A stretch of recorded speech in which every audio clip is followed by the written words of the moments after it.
Bueno, el motivo de la presencia es, como siempre, traer no solamente a la dirigencia política, sino traer a la ciudadanía en general la información sobre la situación política nacional, como la estamos viendo, como la estamos apreciando, las decisiones que hemos tomado,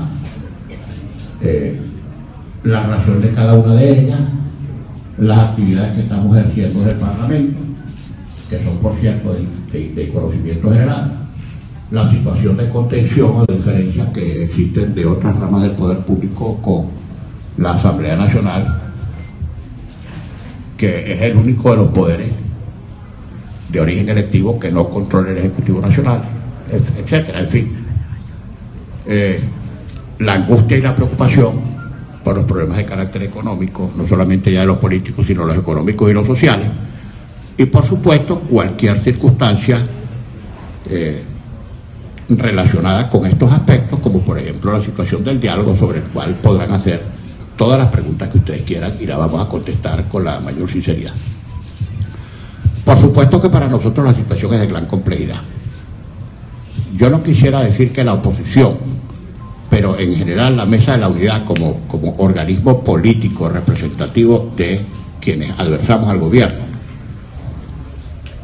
conscientes de la crisis, de la agudísima crisis en todos los sentidos por la que está atravesando el país, hemos insistido, y eso lo dijimos desde la propia campaña electoral antes de la elección del 6 de diciembre, en hacer propuestas de carácter democrático, constitucional, pacífico y electoral para salir de esta crisis. Y no es una propuesta caprichosa, ni es la ocurrencia de políticos que simplemente quieren sustituir al gobierno en ejercicio, sino que es la solicitud, yo diría que agónica, del país que quiere salir de buen modo del peor sistema de gobierno que hubiera tenido nuestro país en su historia republicana. Repito, no es un capricho de políticos que queremos simplemente sustituir al gobierno de turno, sino que queremos recurrir al único modo de composición y de solución de las crisis de los sistemas democráticos, que es el voto. Nosotros en la campaña electoral, por cierto, esto lo han distorsionado malintencionadamente los voceros del gobierno, los que están en el Parlamento y los que están fuera de él. Nosotros propusimos, allá atrás como que hay una rueda de prensa paralela.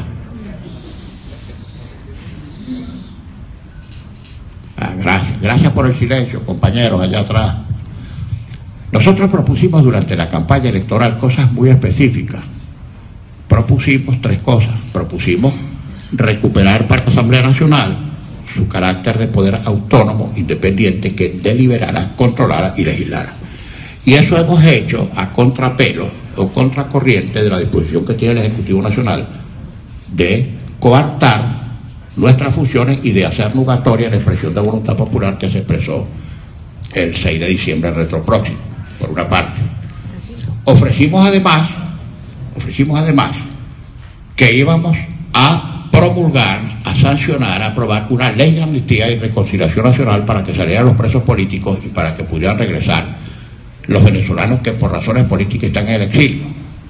No se trataba, como dijo el gobierno, de una especie de licencia para condonar delitos comunes, arreos de delitos comunes. No, se trataba de lograr la libertad de las personas que están presas por razones políticas y que han sido imputados con diferentes delitos comunes que no han cometido.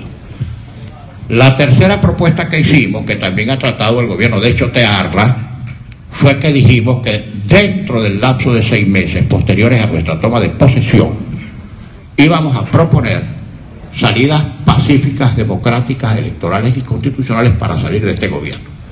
Y las propusimos no a los 6 meses, las propusimos a los 3 meses. Propusimos el referéndum revocatorio, cuyo accidentado tránsito conocen suficientemente, más allá de los medios de comunicación social, toda la opinión pública. Propusimos la enmienda, que era una salida perfectamente constitucional. Otros factores propusieron incluso la renuncia al presidente, que como todos sabemos es un acto volitivo, voluntario, que depende de la persona a quien la renuncia se le solicita. Desde que comenzamos a hacer estas propuestas perfectamente constitucionales y además pensando en que En cualquier régimen democrático, la única forma de solventar la crisis política es mediante el sufragio. Esa es la forma de composición política por excelencia de los regímenes democráticos. Propusimos soluciones democráticas que el gobierno sistemáticamente no solamente se encargó de obstruir y de obstaculizar, sino de decir que eso constituía actos de subversión. Promover un referéndum revocatorio es para este gobierno un acto de subversión porque, dicen ellos, tiende a acortar el periodo del Ejecutivo Nacional y de sacarlo antes de tiempo. Ciertamente de eso se trata, de sacar antes del vencimiento del término ordinario al presidente de la República, pero por un mecanismo que esté en la propia Constitución y que pasa por la expresión de voluntad de la gente. Entonces, bueno, para el gobierno es subversivo cualquier cosa que tú plantees. Si le planteas referéndum revocatorio, eso es subversivo. Si le pides la renuncia, eso es subversivo. Si planteas una enmienda constitucional, es subversivo. Si le dices que hay que elegir, eso es subversivo. Si pretendes que la Asamblea Nacional cumpla con sus funciones constitucionales, bueno, eso es subversivo. Todo es subversivo. Lo único que no es subversivo para ellos es lo que es realmente subversivo. Es decir, que ellos permanezcan en el gobierno, matando a la gente de hambre, provocando esta espantosa crisis humanitaria, creyendo ellos que desaparece con solo negarla retóricamente, etcétera, etcétera, etcétera. Bueno, voy a caer, por supuesto, en un tema en el que ustedes seguramente harán algunas preguntas posteriormente. Bienvenidas todas. Por más insistencia, repito, que hemos hecho nosotros para que haya una solución democrática, constitucional, pacífica y electoral, el gobierno se ha cerrado sistemáticamente a esa solución.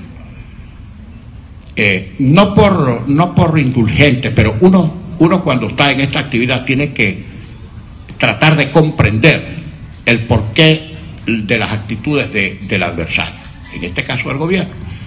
Desde su óptica ellos tienen razón, porque ellos saben lo que les va a ocurrir cuando dejen de ser gobierno. Cuando dejen de ser gobierno y se recupere la administración de justicia, van a tener inevitablemente que responder por lo que ha acontecido en estos años, porque todo gobierno tiene que responder por lo que ha hecho. Y ese gobierno va a ser sometido a escrutinio público, y cuando haya que hacerlos comparecer ante los tribunales de justicia o ante el Parlamento o ante cualquiera de los organismos que tienen que ver con la evaluación y veredicto sobre el ejercicio de la función pública, pues tendrán que comparecer, ¿verdad? Y ellos saben y le temen a eso. Por eso es que eluden las investigaciones parlamentarias, por eso es que inventan la truculencia esta del desacato para hacer nugatorio el organismo que está llamado a controlar, por eso es que han hecho del sistema de justicia un pudridero al servicio de las peores iniquidades del gobierno, etcétera, etcétera, etcétera. Bueno, pero ese momento va a llegar, por eso es que se resisten, porque ellos saben que ese momento va a llegar, y por eso es que están tratando de frustrar cualquier decisión que signifique la pérdida del poder. Bueno, han tratado de matar el revocatorio, hemos insistido en una solución electoral anticipada. Yo se lo he dicho a los compañeros de la mesa, se los acabo de explicar. Por supuesto, si tú te pones a revisar la Constitución y buscas el artículo donde estén las elecciones generales anticipadas, no existe el artículo. Pero es que yo no sé si los idiotas del gobierno han entendido que no se trata de buscar o de leer el artículo donde eso está establecido, que no lo está. Es una solución política ante la cerrazón del gobierno, que no quiere revocatorio, que no quiere nada que signifique dejar el gobierno. Bueno, te proponemos una solución electoral anticipada y nosotros incluso estamos dispuestos a contarnos nosotros también. Eso se lo dijimos hace 5 meses. Nosotros fuimos electos el 6 de diciembre pasado. Cuando hicimos esta propuesta de elecciones generales, a nosotros nos quedaban por delante 4 años y medio de elección, porque no te sea además que esta es una legislatura que va a tener vigencia y va a existir más allá del término natural del gobierno. Así pensemos, y por favor no se espanten que el gobierno dure hasta el 2018. Aún así, aún en ese espeluznante, dramático y tétrico supuesto que este gobierno llegue hasta el 2018, esta legislatura dura más allá del 2018. Bueno, y esta legislatura, cuando se vea liberada de estas trapisondas judiciales, de estas cerrazones inconstitucionales, va a hacer lo que tiene que hacer, que es lo que hemos hecho hasta ahora, sin que hayamos obtenido por parte del gobierno el respeto y el acatamiento, más allá de la Constitución, de la voluntad popular. Pero bueno, ellos saben lo que les va a pasar. Ahora, lo que pasa es que tú, por tus temores, tú no puedes impedir que la Constitución funcione y que el sistema democrático funcione porque tú estás asustado. Bueno, allá ves. Te estás asustado, pero la Constitución tiene que funcionar. Y estás asustado, pero las sanciones penales también existen. Y están asustados y los choros, los ladrones, los narcotraficantes, así sean tu papá, tu mamá, tu tío, tu hijo, tu sobrino, tienen que ser enjuiciados y tienen que pagar chirona, aquí o afuera. Por cierto, perdónenme, no tuve una desatención inicial, no saludé la presencia de mis compañeros diputados del Estado, de todas las organizaciones políticas parlamentarias, de quienes este Estado puede y debe sentirse orgulloso porque han sido excelentes representantes del Estado panameño en la Asamblea.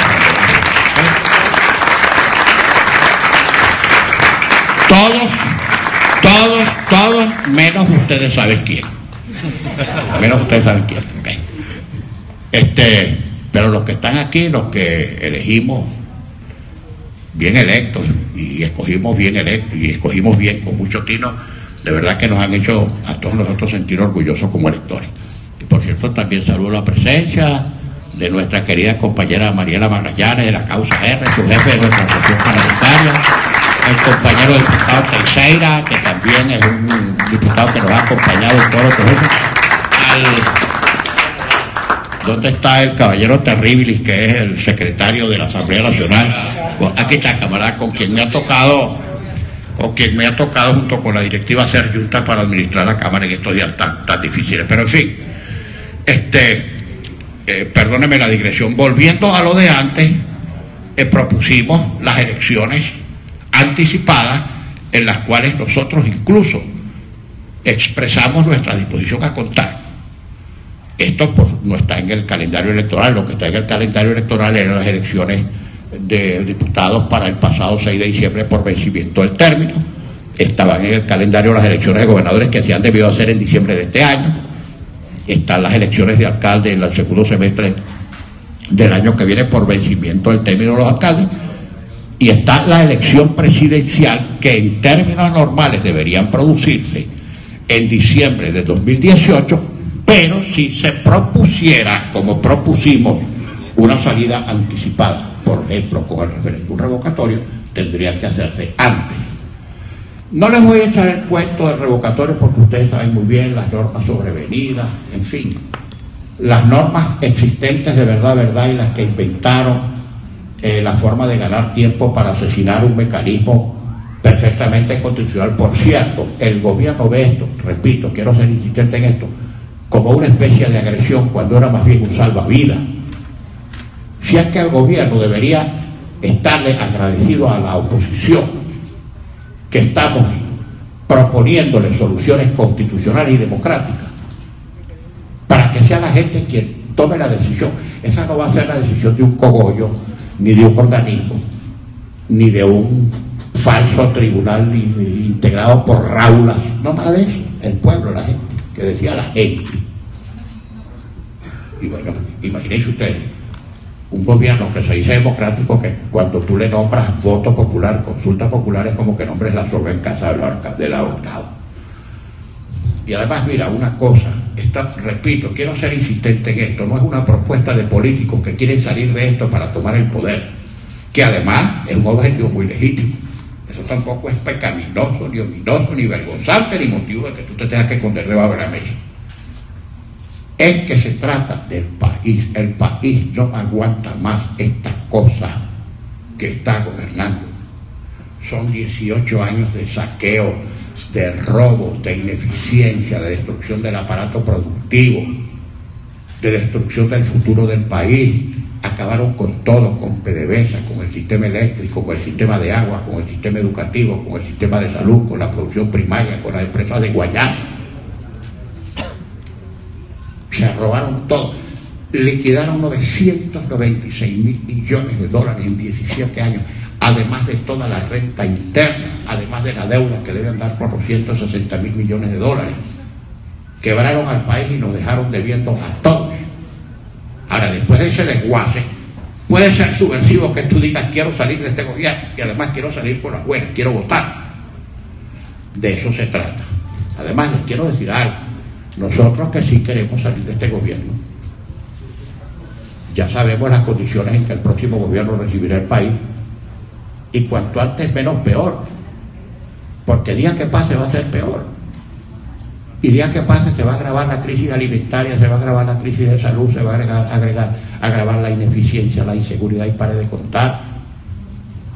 Le decía ahora, como una simple reflexión, yo no soy economista, a los compañeros, de año a año la variación presupuestaria hereda entre un 10 y un 15%. El presupuesto de este año, que por cierto va a aprobar ese organismo en materia económica y financiera, que es el Tribunal Supremo de Justicia, allí es donde se va a aprobar el presupuesto, ¿eh? Tuvimos quizás suerte porque ha podido serlo también en la Dirección de Tránsito Terrestre. Bueno, octuplicaron el presupuesto, disminuye el precio del petróleo, disminuye la producción petrolera, tenemos menos dólares y tenemos un presupuesto octuplicado. ¿Qué significa eso? Más bolívares de menor valor, porque van a prender la maquinita. Si la inflación estimada de este año de un 500%, ya la del año que viene la están apreciando los economistas en que podría estar en alrededor del 2000%. Fíjense el precio del dólar, se mantuvo estable en 1.030 por meses, ya anda por 3.000. No es dólar today. Si el precio del dólar, si para arriba depende de dólar today, entonces se supone que dólar today también debería de depender para abajo. Entonces nombra ministro de Hacienda dólar today o presidente del Banco Central y así resuelve tu lío, ¿vale? No es dólar today, es un problema de oferta-demanda. Y lo que está pasando es que cuando aumente la demanda porque el gobierno no provea los dólares que necesita el país para importar lo que no produce, que es todo, hay mayor presión sobre los pocos dólares y aumentan de precio.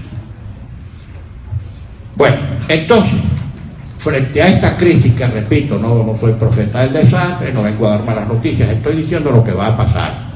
Es perfectamente lógico que los venezolanos que tenemos preocupación por nuestro país, que lo único que hacemos en este momento es exportar cada vez menos barriles de petróleo de cada vez menor valor, y cada vez más venezolanos que nos hacen mucha falta para que estén aquí ayudándonos a salir de este atolladero, porque creo que estamos haciendo, cada día exportamos más gente. Entonces queremos salir de toda esta desgracia, porque es nuestro derecho a recibir un país lo menos destruido posible. A lo mejor el presidente no está preocupado, no le importa de ser presidente de un cementerio. Nosotros queremos es seguir teniendo un país, y cada día tenemos menos país. Ahora me voy a referir, porque yo sé que el grueso de las preguntas, no sé por qué, intuitivamente creo que por ahí van a venir las preguntas que por el tema del diálogo. Déjenme decírselo de la manera más sintetizada y más clara posible, sin que con esto quiera liquidar ninguna pregunta, que pueden hacer todas las que quieran y se las vamos a contestar sinceramente. El diálogo no es una propuesta ni una ocurrencia que nos pasó por la cabeza a 4 políticos ociosos. El diálogo no es una propuesta nuestra. El diálogo es una solicitación, un requerimiento universal, porque es la única manera que tiene cualquier país del mundo en medio de cualquier crisis para solventar los problemas que de otra manera tendrían que resolverse por las armas. Después de la Segunda Guerra Mundial, las potencias victoriosas de la Segunda Guerra Mundial con las derrotadas del eje se sentaron a conversar para ver cómo se reconstruía la Europa de la posguerra. El caso de Sudáfrica, todos los casos centroamericanos, España después de la Moncloa por el tránsito del franquismo a la democracia, el caso de la concertación chilena aquí después del 23 de enero. Entonces el diálogo no es ningún invento ni del G4, ni del G7, ni de la MUD. No tenemos el copyright. El diálogo existe antes que a nosotros se nos ocurriera. Bien, se plantea el diálogo, frente a eso está, no son cuentos chinos, no son conchas de ajo, toda la Comunidad Europea, el G7, las Naciones Unidas, la OEA, UNASUR, el gobierno de los Estados Unidos, las grandes potencias, todo el mundo. ¿Por qué? Porque si en Venezuela hay un reventón, un estallido, y ellos no lo hacen ni por filántropos ni porque amen particularmente a la tierra del libertador Simón Bolívar, lo hacen por sus intereses de potencia, porque ellos saben que un reventón aquí el problema irradia a la región y más allá de la región. Entonces no les interesa, en preservación hasta de sus propios intereses, quiere que aquí las cosas se resuelvan de buen modo y que se converse, a ver si se llega a una solución. Por eso es que están aquí, tanto los presidentes mediadores a quienes se han dado, hasta con el TOM y últimamente el representante del Vaticano. Les quiero decir algo, para los angustiosos que una especie de paranoia incontenible se meten con los presidentes y tal. Mira, tú como mediador tienes que buscar a alguien que le cojan el teléfono en los dos lados. ¿Me explico? Si tú buscas como mediador una persona que se llama al gobierno, no le atienden el teléfono, o al revés, si escoges un mediador que se llama a la oposición, aquí tampoco le cogen el teléfono, pues estás perdiendo el tiempo, no vas a tener mediadores. Segundo, los mediadores no dicen ni la agenda, ni quién tiene la razón, ni dónde te reúnes, ni a qué hora, ni cómo vas a ir vestido. Son mirones de palo que facilitan el encuentro y ya, más nada. La agenda, las discusiones, los acuerdos, los convenios, los disensos y eventualmente la parada de alguno de los sectores, vamos, la determinan los intervinientes, ya está. Pero y otra cosa, fuimos nosotros, fundamentalmente nosotros los opositores, quienes por esos recelos y desconfianza en los tres mediadores que gozan del respaldo de UNASUR, de la OEA, etcétera, etcétera, etcétera, invitamos a la presencia del Vaticano. La diplomacia vaticana es una diplomacia muy profesional, es una diplomacia muy exigente, de muy alto nivel, que ha participado en la solución de N conflictos. O sea, no son ningunos tirapiedras, ningunos brecheches. Y que el Vaticano haya aceptado venir y actuar como facilitador y jugársela, es porque tienen interés en que se solvente la crisis venezolana y que efectivamente la crisis venezolana es de enorme dimensión. Por eso está aquí el Vaticano. ¿Sí? Yo les confieso que frente a sentarse o no sentarse, todas las organizaciones tienen un poco de razón. Los que dicen que desde el primer momento que había que sentar tenían perfecta razón y nadie puede discutir esas razones porque son todas absolutamente lógicas y pertinentes. Los que tenían reservas para sentarse y no se han sentado también tenían razones pertinentes y absolutamente comprensibles y válidas para no sentarse. Ahora pienso, y esta es una reflexión que hago a título personal, que valía la pena el ensayo, a ver si da resultados, porque ninguna de las otras cosas ha dado resultados. Además, vamos a hacer esta reflexión por simple constatación material. Ninguno de los problemas que estamos encarando es consecuencia del diálogo ni se ha producido desde el momento en que nos estamos en adelante. Todos son precedentes que levantaron el revocatorio, la persecución, la judicialización, en fin, todas las tragedias son precedentes al diálogo y no pudimos buscar solución a la crisis. Que tratemos de buscarla mediante un intercambio de opiniones que puede o no dar resultados, había que hacer el intento. Por ejemplo, nosotros creemos, yo por cierto que no comprometo, no voy a decir nosotros, porque yo no puedo comprometer ni siquiera a mi partido, porque no he conversado esto con mi partido. No puedo comprometer el Congreso, la Asamblea es un gentío, la mesa es un gentío. Mi apreciación es estrictamente personal. Tú te sientas y tratas de buscar solución hasta que ahora, si no da resultado, te paras y te vas. Porque tampoco, yo lo decía un poco caricaturescamente, tampoco el diálogo es una especie de competencia de glúteos enérgicos, a ver quién aguanta más sentado. No, de eso no se trata. Se trata de que nos sentamos y tenemos que aguantar, pero para ver si tenemos resultados. Pero si no tenemos resultados, pero que nadie diga mañana que te negaste la posibilidad de sentarse para ver si resolvías por consenso o por acuerdo los problemas, y que simplemente te lo negaste por tener una opinión pública que, hagas lo que hagas, de cualquier manera te iba a criticar. Había que asumir, como en toda actitud política, el riesgo de la crítica, porque toda decisión política supone un riesgo, y algunos dirán que tienes razón, otros dirán que no la tiene, pero hay que asumir riesgo. Ahora, si asumes el riesgo a cambio de tener resultados, muy bien, pero si asumes el riesgo a cambio de no tener ningún resultado, admite sinceramente, hice el esfuerzo, no resultó en nada, me paro y listo. Hasta este momento no hemos tenido resultados. Ojo, y quiero dejar sentado claramente, porque este gobierno tramposo y embustero, además de ineficiente y ladrón, ha dicho en público que nosotros no hemos propuesto lo que sí hemos propuesto.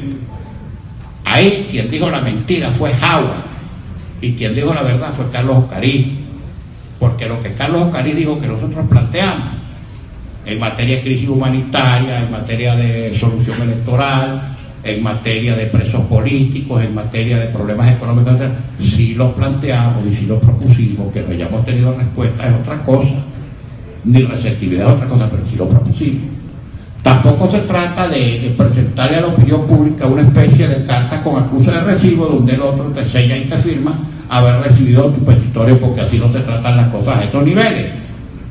Pero desde el mismo día dijimos anticipadamente lo que íbamos a plantear y en las diferentes mesas de trabajo lo hemos planteado, aunque no hayamos tenido respuesta. Esa es la verdad, la única verdad que existe.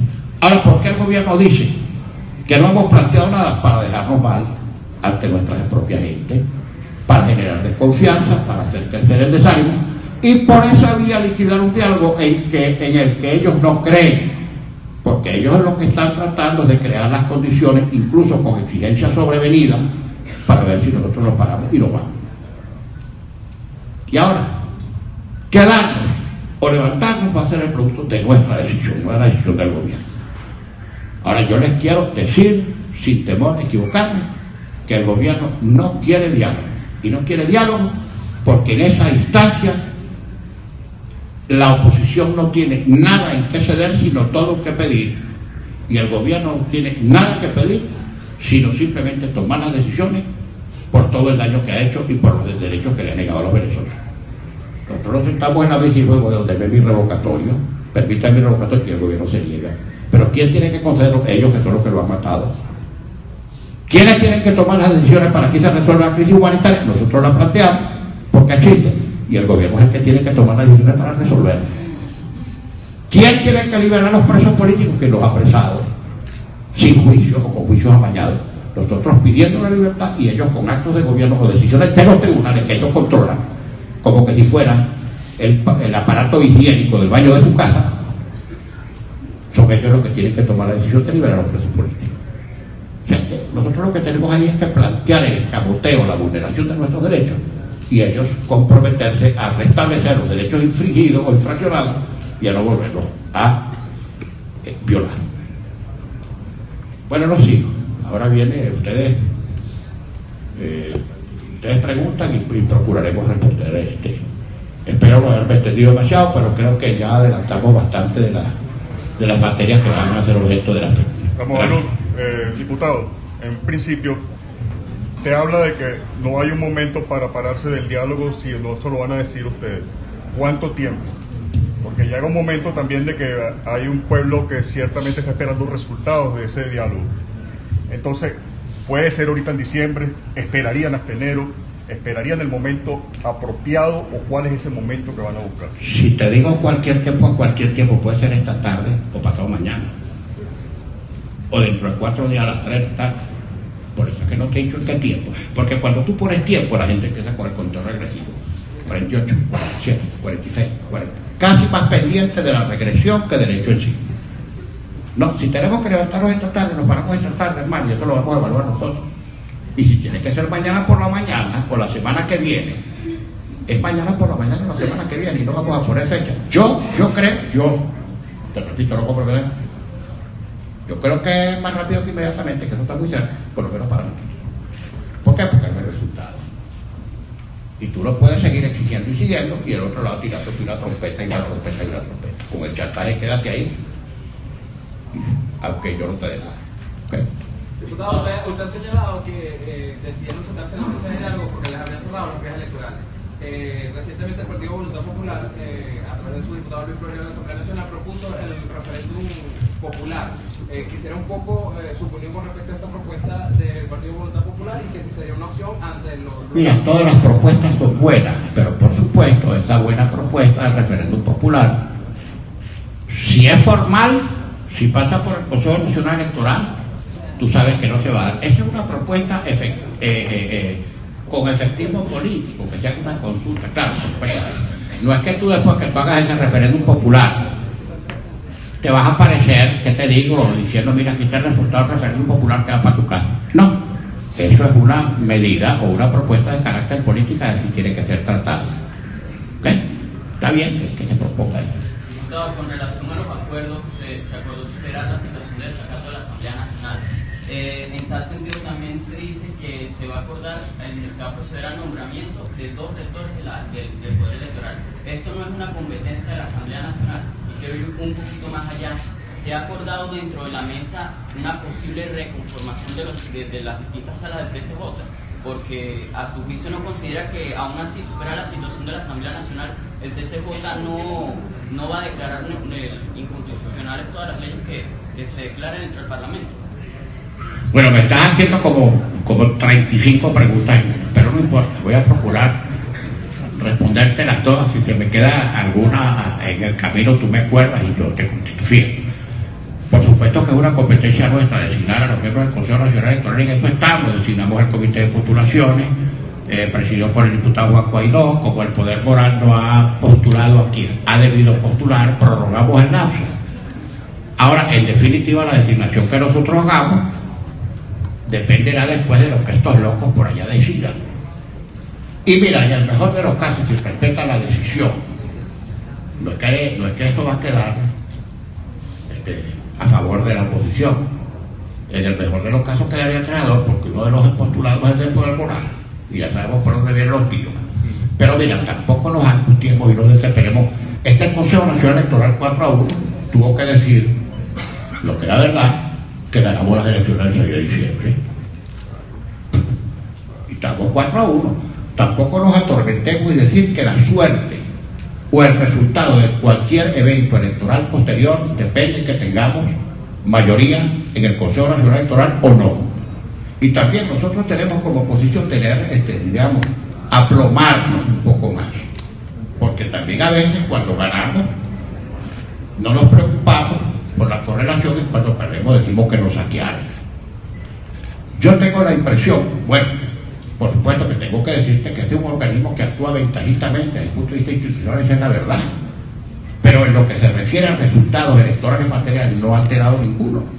Ganamos la alcaldía mayor con ese serie, que después entonces los zánganos del gobierno hubieran creado un gobierno paralelo del distrito capital y le hubieran quitado recursos al EDEMA, y por añadidura lo hubieran metido para hacer cosas distintas, pero ese fue un buen resultado. No ganó Capriles la gobernación de Miranda, bueno, después le nombraron un protector, pero ganó, y ganamos Amazonas, y ganamos Lara. Lo que no podemos decir cuando ganamos, aleluya, y cuando perdemos nos robaron, porque no es verdad. En las elecciones, te repito, parlamentarios, le dimos una paliza, decían no va a haber elecciones, no van a reconocer resultados, dictadura no reconoce resultados, y está. Y sobre todo después que el mapleto dijo, las elecciones parlamentarias las ganamos como sea es como sea. Eso no tiene doble interpretación. Entonces, fíjate, no atemos el resultado electoral y nuestras inevitables victorias en cuanto a elección se haga en este país al hecho de que no tengamos mayoría en el CNE.